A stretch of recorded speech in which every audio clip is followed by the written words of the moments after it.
Now we, my kingdom, God's people, who are not deceived, who do not have any unclean, familiar spirits that tell them we are the enemy, are surrounded by my angels. So do not be afraid, do not be intimidated. You are protected by me, and I've been through this many, many times. You're safe. Everything is going to be fine. Continue doing what you are doing. Now, leading by example again. Now, Mary,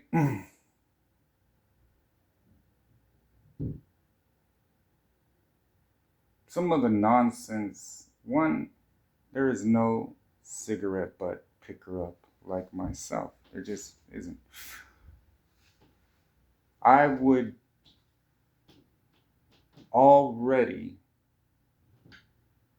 have it in my thoughts. No one has as much experience as I do. When I hear you praying and screaming out, "Help me," throughout your testimony, which was lacking and insufficient, and also there were discrepancies, many, many discrepancies, to the point I'm going to show you. So what I did this morning, I talked to Gabriel, I talked to Peter. Now Peter and Sarah are doing better than we are. They're in Costa Rica. Mary, we never made it to our honeymoon to get to a place like Costa Rica. We could do Costa Rica. And I was thinking about how many promises I've made to you, and then how it all has to play out. And it goes back to the truth. So, where we went wrong here.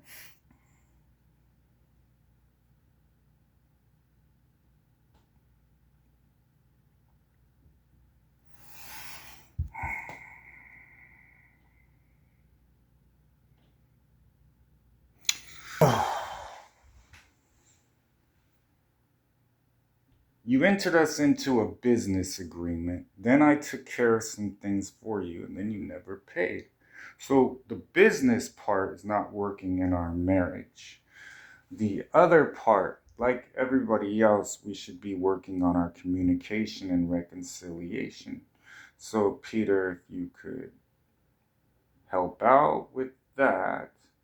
And I was talking to Peter, and I was telling Peter, well, you come down here, a real angel.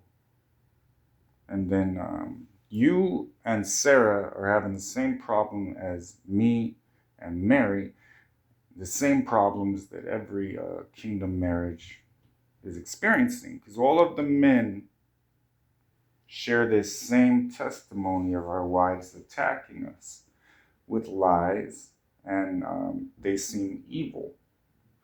So then either you're doing what Sarah's doing, or Sarah's doing what you're doing, is the logical prayer-filled conclusion to come to. But it seems to be happening a lot. So my angels will be protecting kingdom marriages. They're here, they're antsy. I have been pushed into a position, hey, we really want to do something, let us know. So then we got the confirmation. As scary as it may be, it exists, and you must accept that it exists. There's two parts to war. One, you realize, well, it's war. So what's going to happen is going to happen. If you're trained, you'll be fine.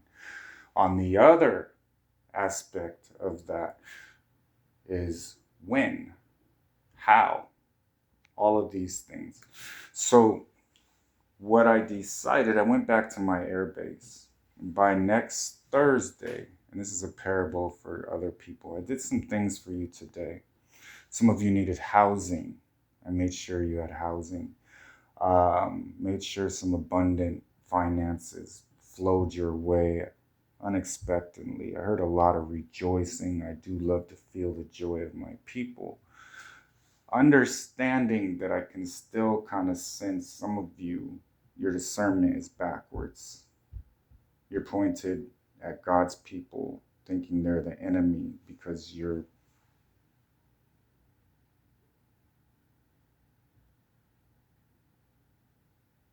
jumping to conclusions not aligned with the kingdom of heaven. So this will help as well.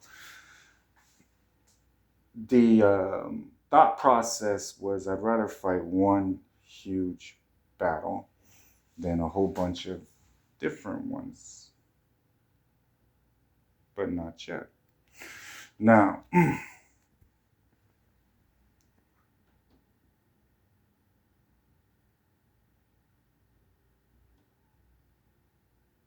when I show up in someone else right in front of you or to the side of you, and I speak, it has a different tone. You can't try and figure something out based on the fact that you're outside of the protective walls, is what I've been trying to teach you. There's so much you don't know because you have to be able to intercept the enemy's messages before they reach your already confused spirit. And then if there's that type of spirit in you, it seems like confirmation from the wrong source.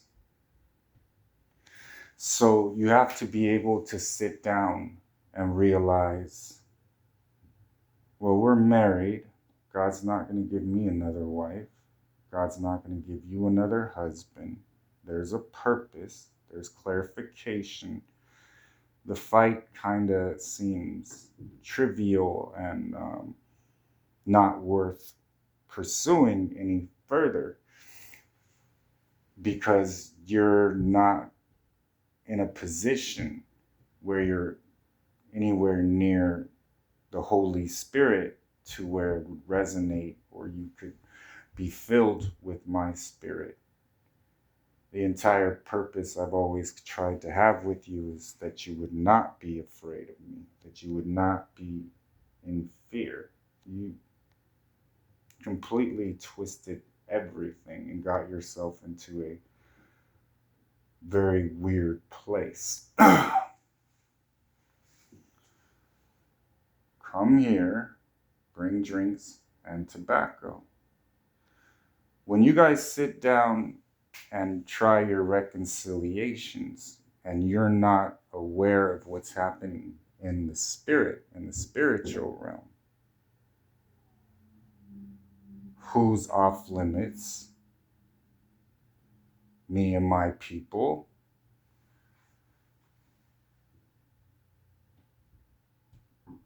Then the measures to ensure that the inability to really function in a way that would be effective towards your happiness or whatever your goal might be has to be completely not possible. So that's occurred. From there, the lack of attention span, TikTok, people you listen to, there's all kinds of things that are poisoning you right now. But you've been told these things.